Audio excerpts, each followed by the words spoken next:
Hi, kids. Okay, on this day in film history for August 14th, start with the films.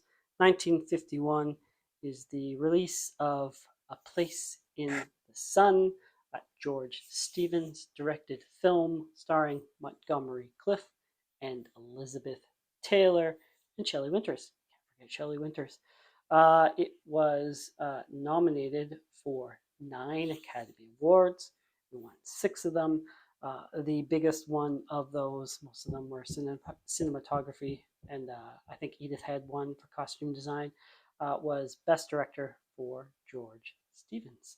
1975 is the release in the UK, premiered in the UK first, of the Rocky Horror Picture Show, which I just talked about a couple days ago in the Camp series. I talked about my horror series.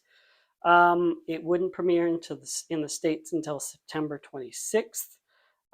Initially in the States, did not play very well. They changed marketing strategy. It played in college campuses, became the event that it is. People came in costumes and all of that fun.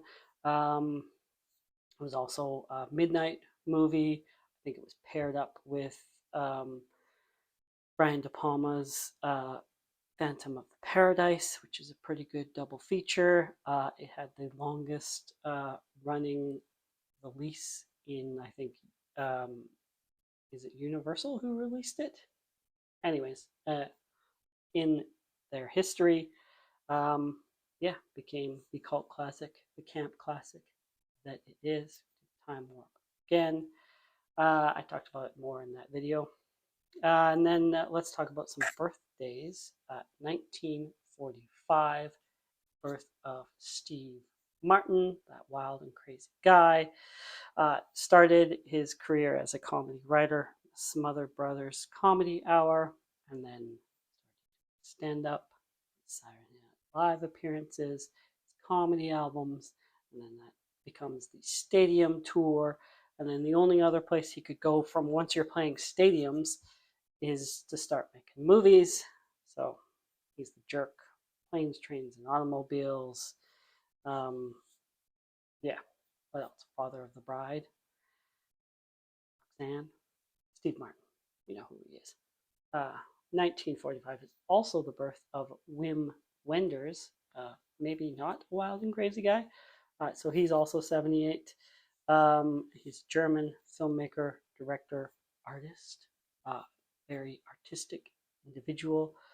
State of Things, his most famous films, probably Paris, Texas, and Wings of Desire. Also the documentary Buena Vista Social Club. So, producer, director, documentary filmmaker, narrative filmmaker, Wim Wenders. And then 1966 is the birth of Halle Berry. So Halle Berry is 57. Halle Berry is both a black and a berry. The film Blackberry is not about Halle Berry, though. She made her film debut in 1991 in Jungle Fever, Spike Lee film, and then she kind of got noticed, came to prominence in Eddie Murphy film Boomerang in 92, and up from there. Of course, she is the first African American female to win Best Actress at the Academy Awards for Monsters Ball. She also won awards for her TV movie introducing Dorothy Dandridge. So she played Dorothy Dandridge. Halle Berry. And then let's talk about a death. 1994 is the death of Joan Harrison. She was 83 years old. I've talked about her on this channel, mostly, I believe, in the film noir series. She was the first female to be nominated for Best Original Screenplay.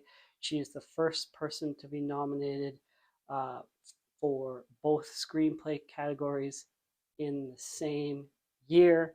She was nominated for, what were those? 2 Hitchcock films.